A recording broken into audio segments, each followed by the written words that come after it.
Humans have had a close relationship with animals for thousands of years.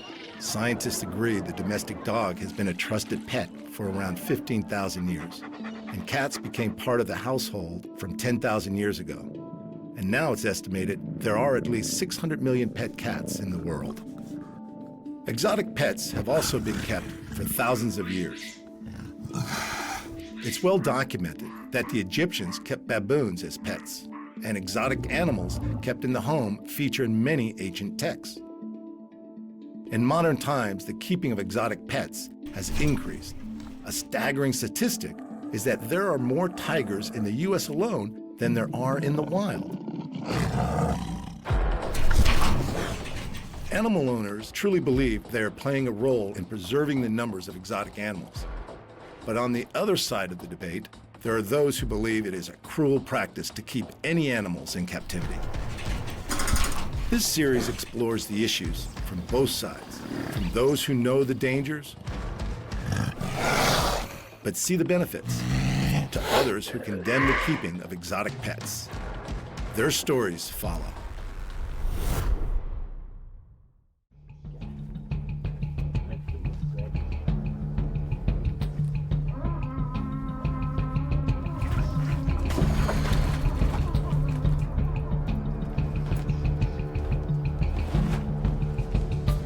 His mum actually has put me in hospital for 24 hours, where she bit me when I was feeding her and damaged a tendon. And if I release any pressure off him, he will know that, he'll feel it, and he will then react to that. Extremely strong, extremely strong. You can stress him out too much, yeah, but when he's that little, he's okay. Because they're not going to attack you just because you're there, but if you land on and get too close, it's like anything, you're in their space, they're going to let you know. But look at that, it's beautiful, isn't it? Yeah, okay.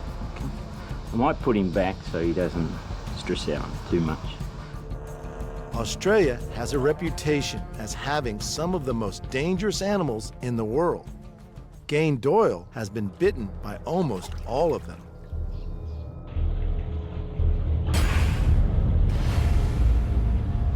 I'm not pulling out the other olive though, because then we'd have a lot more blood shots.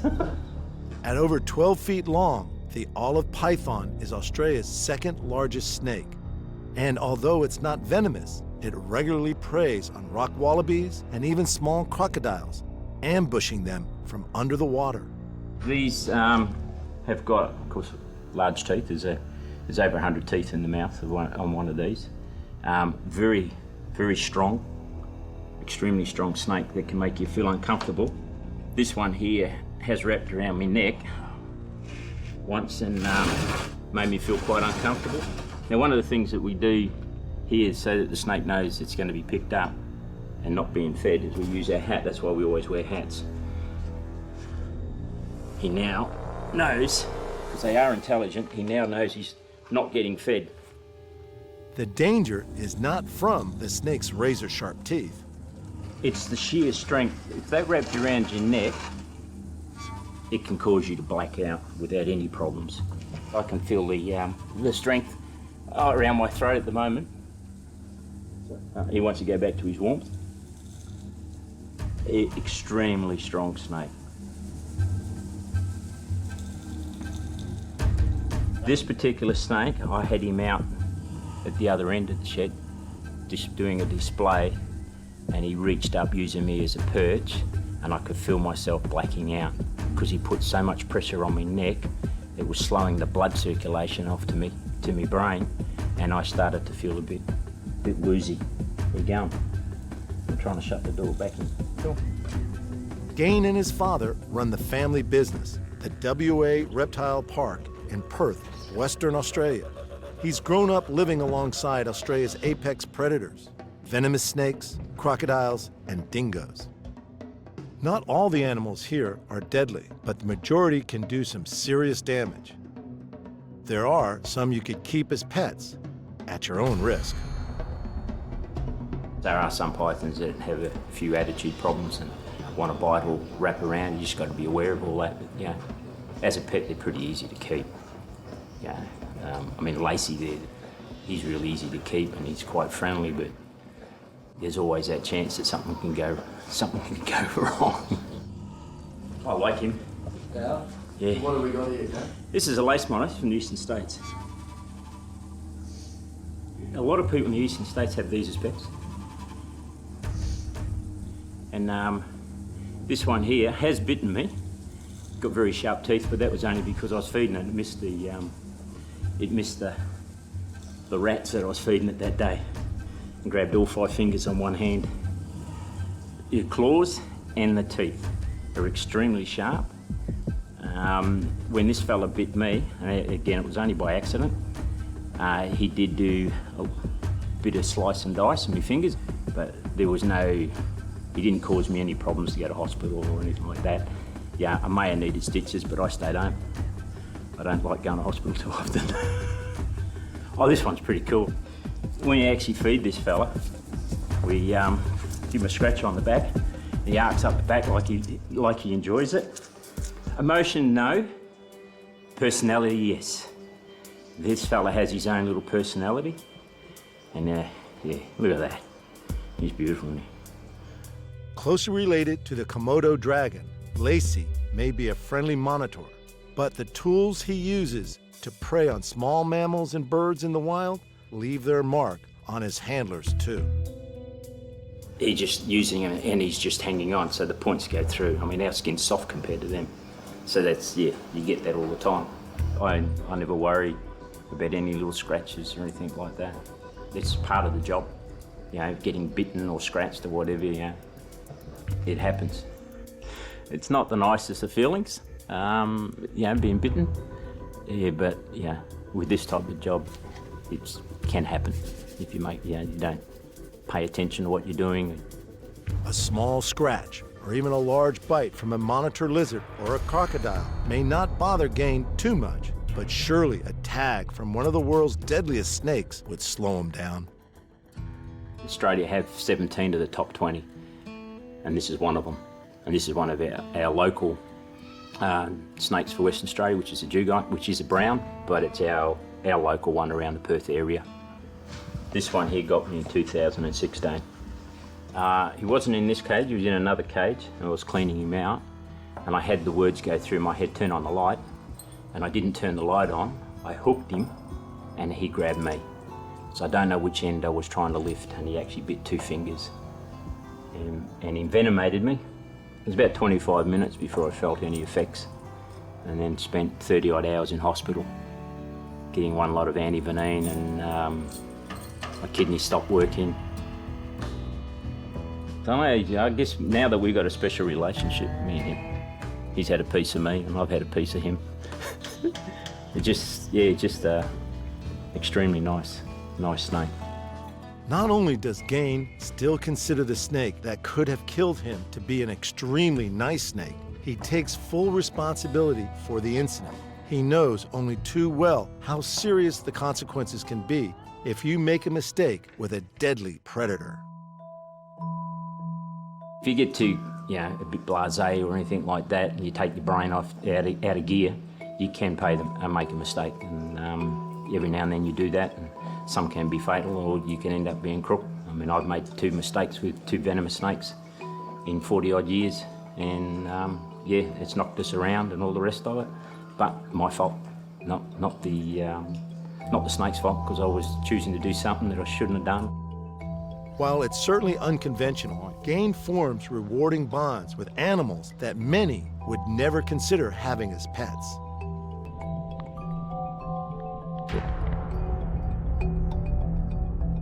Well, I used to have my first tiger snake. When he passed away, I was quite upset, because I used to go to do displays and talk to these kids and say, instead of on theory, I now had practical experience of what a snake bite felt like.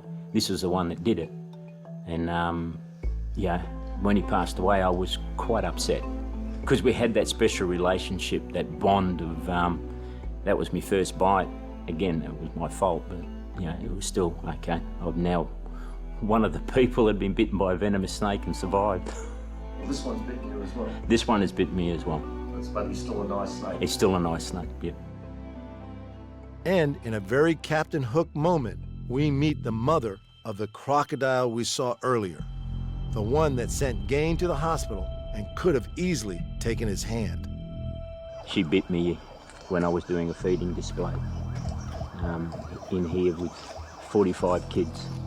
And it was the first chicken of the day, and I'd normally feed around 12 o'clock, but I decided to do it later. And when I put my hand over with the tongs, because we use tongs for these little fellas, had a chicken on the end of the tong, it saw the hand and just grabbed hold of the hand. I went through all the scenarios of what should I do to get it off. And I thought if I pulled my arm up and put it on the balcony, that see if she would release, but then I realised with those teeth that they slice, she would have done more damage. So I just hung there and just waited. Our eyes met, so we had a moment for a little bit, and then eventually she let go and slipped straight back into the water. I swapped hands and continued on feeding them. It severed 80% of one of my tendons and went through the knuckle. So it wasn't too bad. If it had rolled or twisted, it could have severed the tendons or severed a few more. But I was all okay. I didn't lose any fingers or any movement. Yeah, just out of action. But does this croc remember his human prey like the crocodile nemesis remembered Captain Hook in Peter Pan? I think she does. I mean, she's had a taste of me, this one. She knows what I taste like, so yeah, she likes me. Young girl. That's my girl. Gain's experience working with crocs means, despite their previous encounter, he's not concerned about getting too close this time. She stays there, 'cause I'm not moving any further to her. She's already let me know that she doesn't want me any closer by a bit of a breathing and huffing at me. I feel quite safe here. She's not going to move any further from where she is. And again, it's the colder weather, and if she was warm, she'd be straight into the pond if I was getting too close. They're not going to try and attack. I've been closer to one and actually fed one closer, and it did get me when it jumped up to when feeding. It jumped up, missed it, and just caught me on the hand, and I was right next to it feeding it. Yep, that's the boy and the girl. They're the dingoes. Go and see them. Australia's wild dogs, dingoes, are sometimes kept as pets, but most owners will tell you that they can never be completely domesticated. This is Blondie, and she's a good girl. When we first got Blondie, she broke out of her pen. She found a very small hole, about 6 foot off the ground, and climbed out. But she's so blonde, she showed me where the hole was so I could fix it. Didn't you, girl? Hey? Hey? How about we go and see Max? Hey? Are they allowed to come in, Max? Come on. Hey? He was brought to us to the park because their situation changed. We normally don't take them on if they're over 18 months old because their personalities are really set. But Max was really good. He bonded to us very easily, so I decided to take him on. I don't 100% trust him, but yeah, I can pick when he's not right. Come on. Hey. The only thing with dingoes, you can't train them. They don't come when you call, but they're highly intelligent. The dingoes are as close to pets as any of the animals here at the WA Reptile Park, but Gain remains alert when around them. They still have that killer instinct. They'll still knock off other animals. Yeah, people do have them as pets, but they just got to be aware that they're totally different. If you really bring them up right, they are extremely nice pets. But you got to treat them nicely because they don't ever forget. Having been strangled by a python and bitten by crocodiles, lizards, and deadly venomous snakes, there's still one animal here that Gain won't get close to. I never trust a wombat. Never turn your back on a wombat. They are dangerous. It's automatic, get out. Especially the males, breeding season, they change and they will attack. And they jump up, and it's pretty dangerous for a bloke because they can jump up about 1 metre high, and if you're facing a wombat and it jumps up 1 metre high and grabs what you don't want it to grab, it's gonna hurt. Has happened in the eastern states. Bloke had a lot of microsurgery, but yeah, no. I go and play with a croc any day.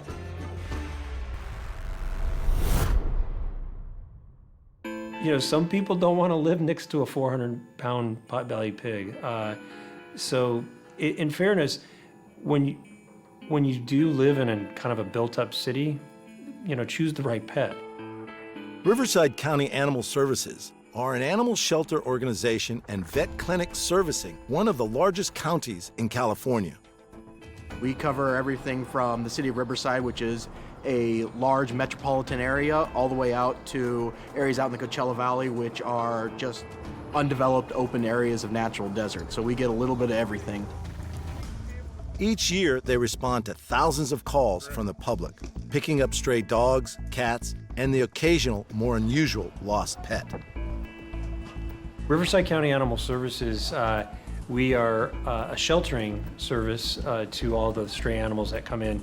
And of course, we handle a lot of field service work, and that's our officers out in the field retrieving mostly stray dogs and stray cats, and the occasional stray crazy thing, you know, whether it be the occasional monkey, alligator, Burmese python, or somebody keeping a deer as a pet. We got a call one afternoon that a woman, her 2 dogs, had cornered an alligator in her backyard. My dispatcher gets on the radio, dispatches it to me, and I kind of made a smart aleck remark of, sure, I'll go pick up the iguana, thinking that they just saw an iguana and thought it was an alligator. I rolled up to the house, got out of my truck, see 2 dogs barking at something in the corner, walk over, tell the woman to grab her dogs, and sure enough, there's an alligator in her backyard. It's interesting because we get a lot of different snakes that come from like where they come into people's yards, but we have interesting calls too where someone will call for a snake like this. I had a snake just like this, Southern Pacific, that a person called us that they found this snake in their yard and they were in the middle of the city of Riverside and they conveniently had it contained in a terrarium.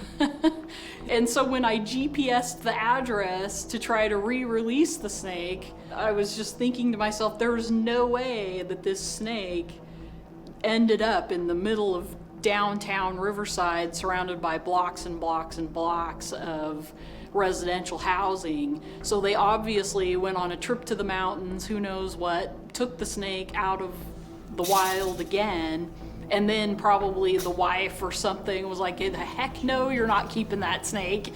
And so they called, animal control and said, oh, I found it in my yard, but stuff like that happens fairly frequently. Most of the time it's a legitimate call where you can see, their house is butted up against, natural landscape, and it's like, yeah, if you're going to build your home on their habitat, they're going to come into your yard. But occasionally we get these strange calls.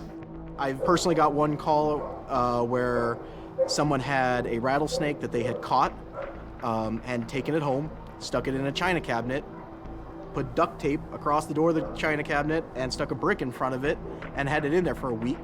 And then they quickly realized that they couldn't safely open the door to feed it and didn't know how to care for it. So they ended up calling for help, and I ended up having to go in and remove the rattlesnake out of a china cabinet. So that was a pretty poorly thought out plan. And it's often poor planning and lack of knowledge that puts exotic pet owners and their neighbors in danger. The animal, when it ends up doing something really bad, the person always says, but he was always so calm and never showed any signs of aggression. But it just takes one time, right, for that person to suffer serious injuries and in some cases death. So the onus is really on that person that owns the exotic, legally if they have it permitted, to protect their fellow neighbors.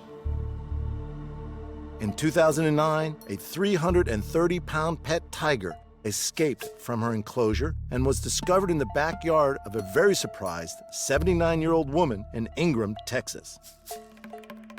A 275-pound pet cougar escaped from his cage in a Florida backyard menagerie and killed a neighbor's dog in 2012. And in 2017, a classroom of third graders were surprised to find a 4-foot-long boa constrictor inside their classroom. Officers believe the snake may have been an escaped pet from a nearby house. Well, you know, when people are having a pet that's a dangerous, you know, they know how to handle it, but the neighbor doesn't, or the little kid next door has no clue on, you know, that you have a dangerous exotic pet. That's where you as the pet owner need to make sure, just like, you know, in the dog world, if you have a large dog, you want to be responsible, make sure it doesn't get out. And same thing, if you have a dangerous exotic animal, and it doesn't mean it has to be a big animal. A monkey, for example, can bite people, which we had happen in one of our cities that we had to respond to. A monkey bit a person at a pizza place because the person thought it would be fun to have a monkey on their shoulder at a pizza place. And so you got to draw the line sometimes with having a cool pet that's cool for you to have, but making sure your community members are protected and safe. And that would be our message to those folks, is make sure that exotic is not going to harm anyone. One of the most common exotic animal escape artists is the snake, and the Riverside team are often called to retrieve venomous reptiles from suburban areas. So both of these guys are from the local area that were brought in by our animal control officers, and I keep them purely for the purpose of using them for training, for rattlesnake safety and handling. So this one is a western diamondback rattlesnake, and how we came across this one was that there was a woman in Palm Desert who had to be put into a care facility, and when they went in to get her out of the house, she had this snake in an aquarium in her house, and it was a little 10-gallon aquarium. The snake was a really tiny little baby, probably just born that year, and so it was a little 10-gallon aquarium with a fish toy in it, like you would see in a fish aquarium, like a sunken ship toy. So she was trying to keep it as a pet. And so because we don't know the exact location of where it came from, you can't just take it and relocate it and throw it back outside. So for us, the only options are either, you know, you find a home for it with a research facility, or maybe an educational institution. Otherwise, it has to be euthanized, unless we know of the natural area where it came from and we could relocate it within its home range. While Kim provides Riverside officers with venomous snake handling training, there's no way they can train for every possible animal encounter. Burmese python is a common home pet, or at least in the state of California it is. Another county officer, she got a call in the middle of the night that a 30-foot snake was going through this person's front yard. She shows up on scene, calls me in the middle of the night, wakes me up, and says, "Hey Dylan, I need some assistance. I have a 30-foot snake." So I thought she was just joking with me at first, and sometimes we joke with each other and give each other prank calls and stuff like that. But I made it down there, and sure enough, there was a large snake under these people's, I believe it was a eucalyptus bush that was going alongside the fence line. All I did was grab it with a catch pole, got that around its head. The snake obviously coiled up around the pole, and then we just carried it to the truck like a rotisserie rack. One person on one side, one person on the other side. We put it in the truck like that. We'd let go of the loop, and it hung out in the truck for the way back.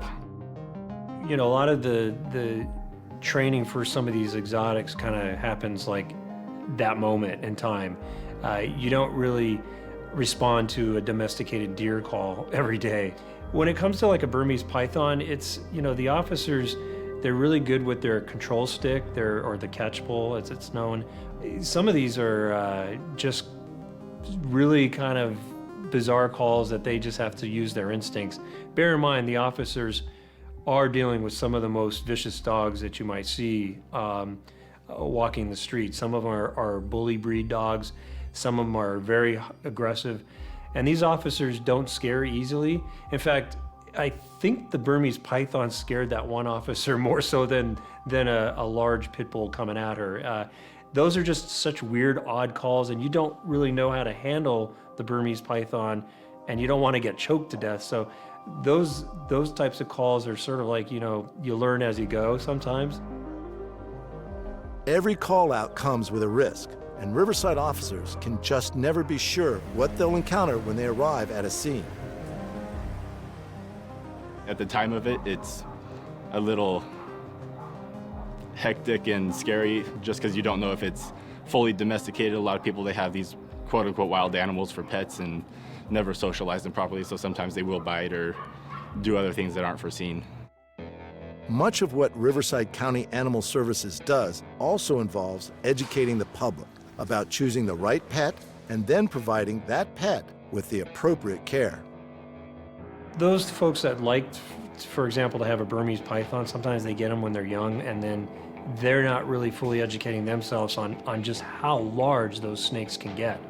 And it's not the easiest pet to care for once it's an adult pet. I mean, they get 20 to 30, they get very long and very wide. And when you go out of town and you ask your buddy to, feed your pet, make sure the buddy knows how to close the tank of the Burmese python securely, because that's when you get into problems where, the next door neighbor finds out that you have a 20-foot Burmese python.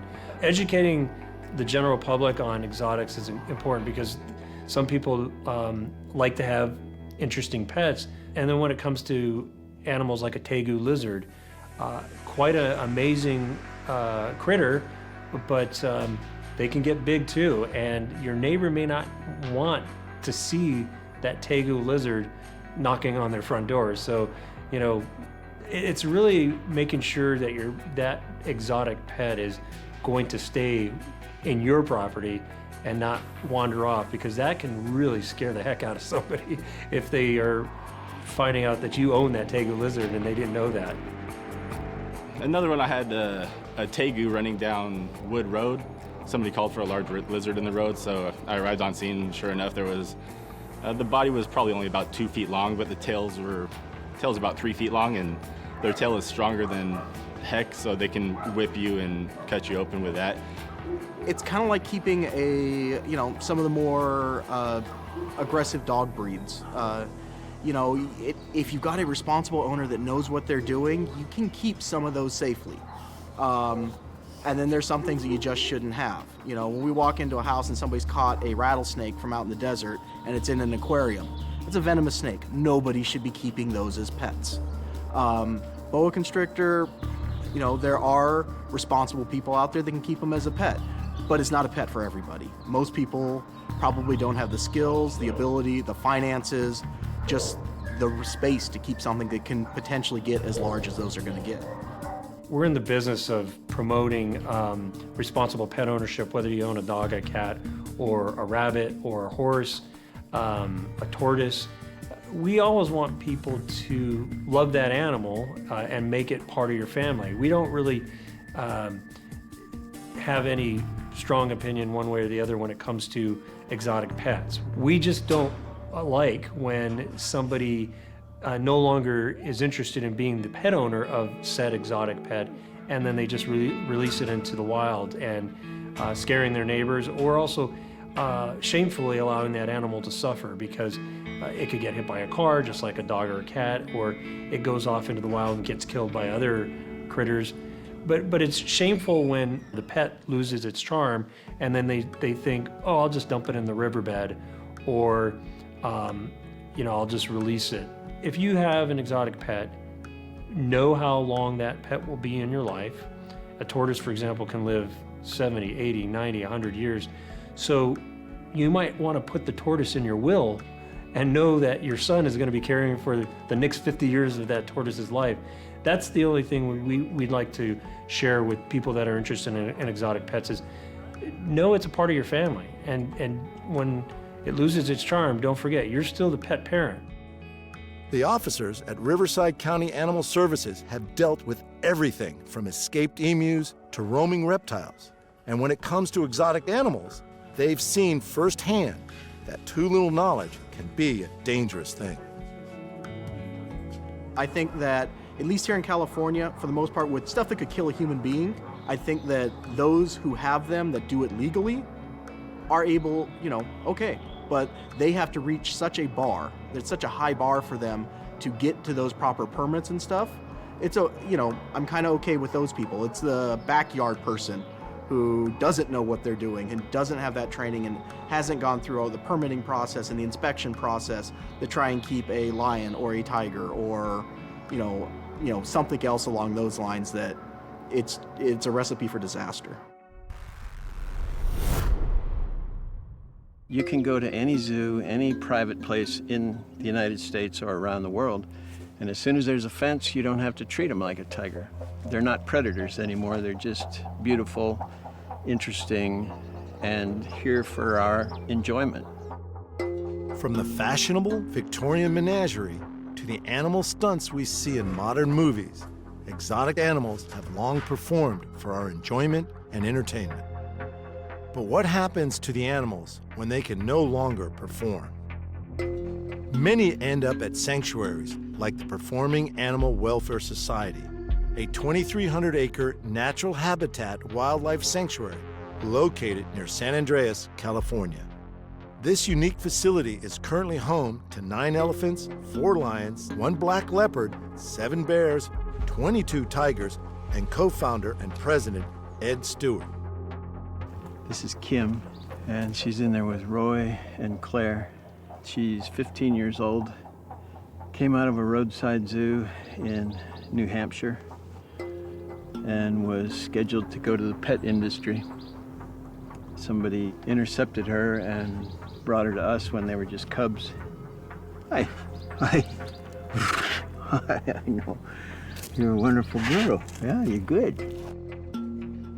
Paws provides homes for retired or mistreated animal entertainers and investigates reports of abused performing and exotic animals. Unsurprisingly, Ed has strong feelings about exotic animal ownership of any kind.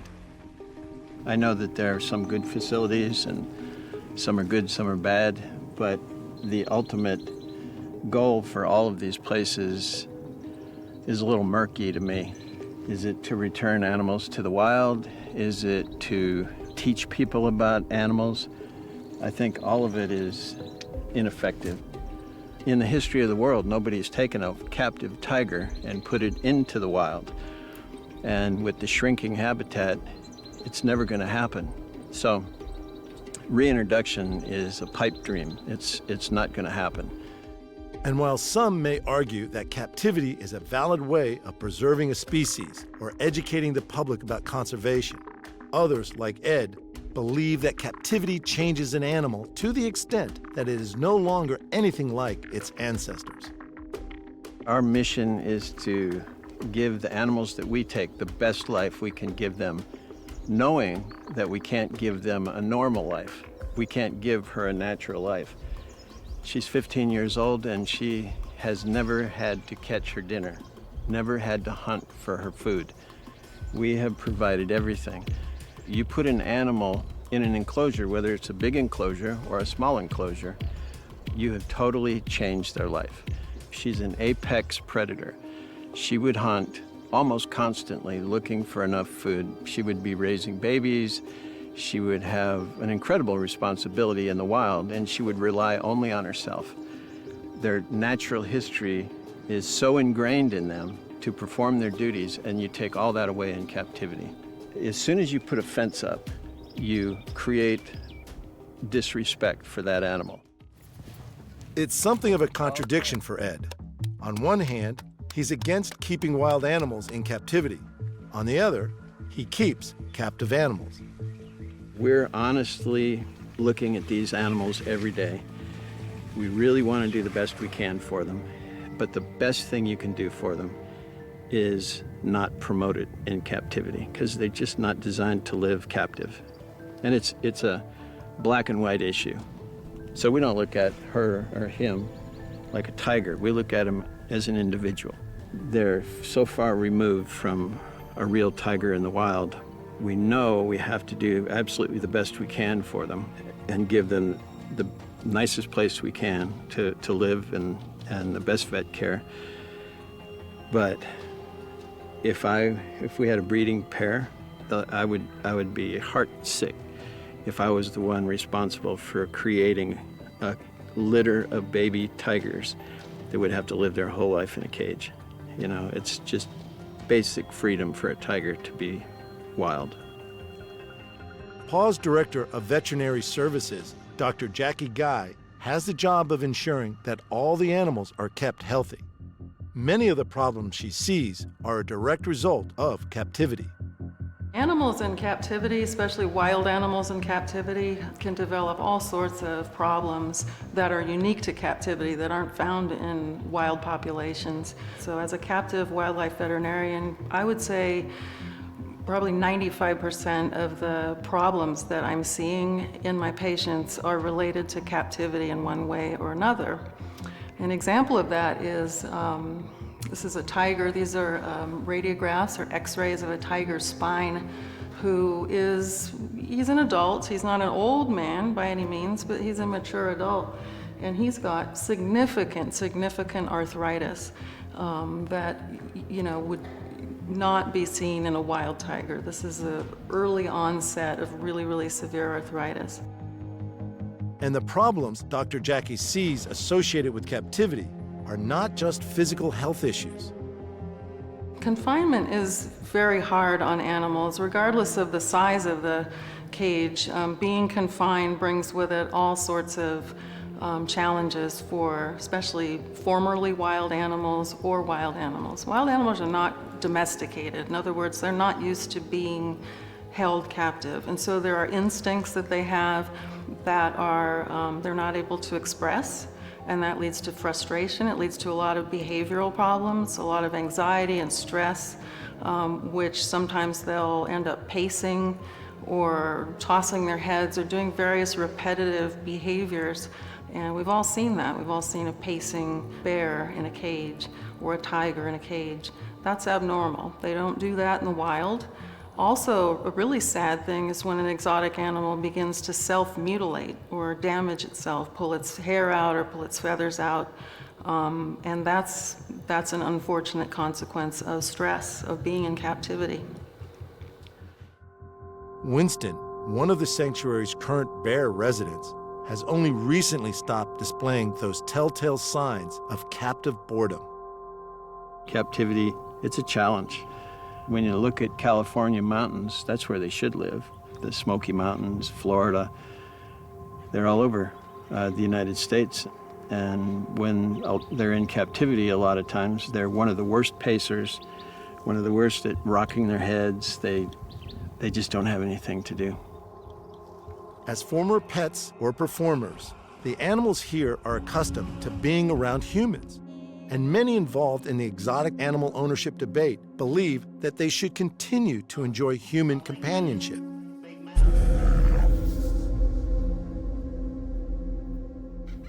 Hey, girls!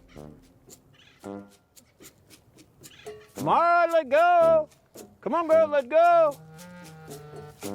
Come on, Chica! What a good girl. What a good girl. Mara, let's go! Come on, young lady. Good girl.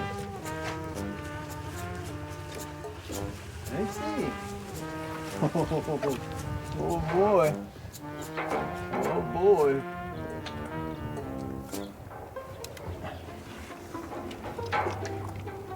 See their teeth, they're made for eating. You can see it in there.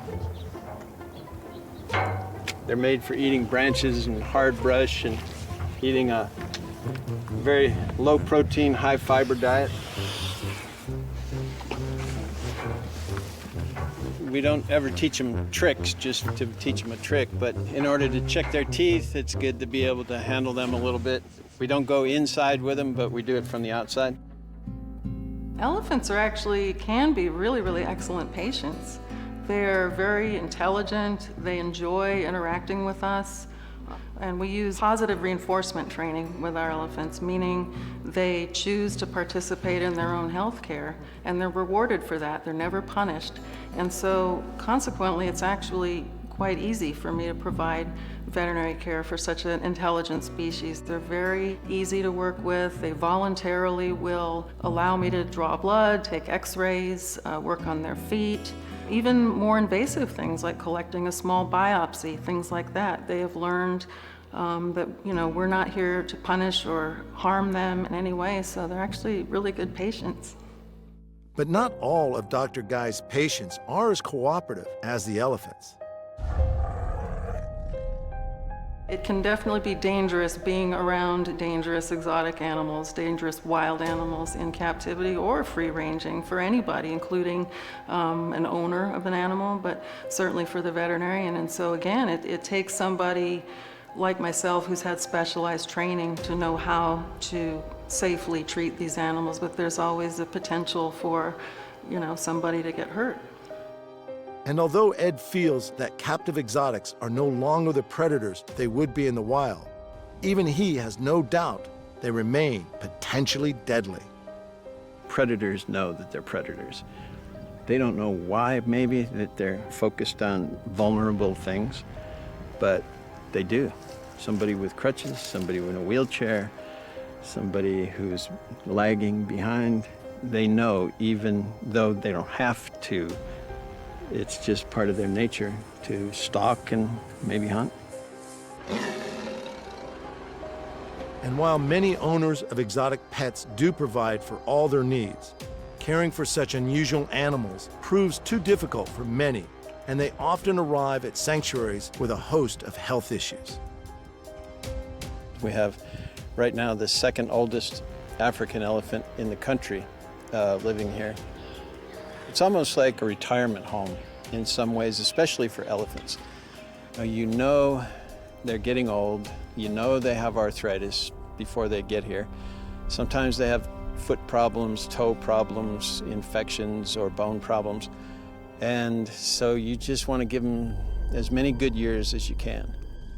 In a sanctuary situation, you rarely see, young, healthy animals in need of placement. They are oftentimes the product of almost what I would call a puppy mill for tigers, where they're just breeding and breeding and breeding, sometimes for photo shoots and things like that, with no regard for what happens to them after that function is complete, when the tiger is too big to handle or too big to use in public contact or films. A lot of times they're viewed as disposable, and most of them are unhealthy. They'll come to us with all sorts of issues, vision problems, crooked legs, arthritis, early kidney disease is very common. And some of those conditions are genetic. They're congenital problems that are passed on from generation to generation. For many animal advocates, freedom is the ultimate goal. But once an animal is already in captivity, options are limited. We do what we can, but we can't give them what they should have, and that's their total freedom. Nothing would make us happier than to release these guys to where they should be. But the fact is, they would not be able to do it. They wouldn't have a herd, they wouldn't know what to do, and they'd probably die within a few weeks or less. Okay, we gotta go. We gotta go. You can't eat this whole bucket. Our happiest times are when we see them up on the hill like this, grazing on fresh green grass.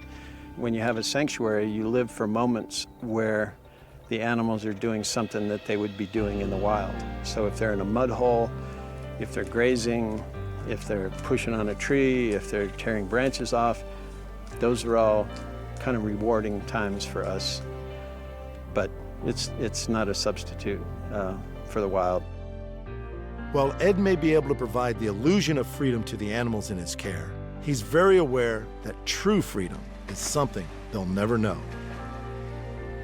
If any of these animals could go free, if all of them could go free, we would load them up tomorrow and take them home, take them back and let them go. And I think it's a responsibility for us to tell people the truth about captivity, at least our point of view. And if we don't win the argument, that's okay. We're not going to beat anybody over the head. But I think if you take a step back and look at captivity, it hasn't worked.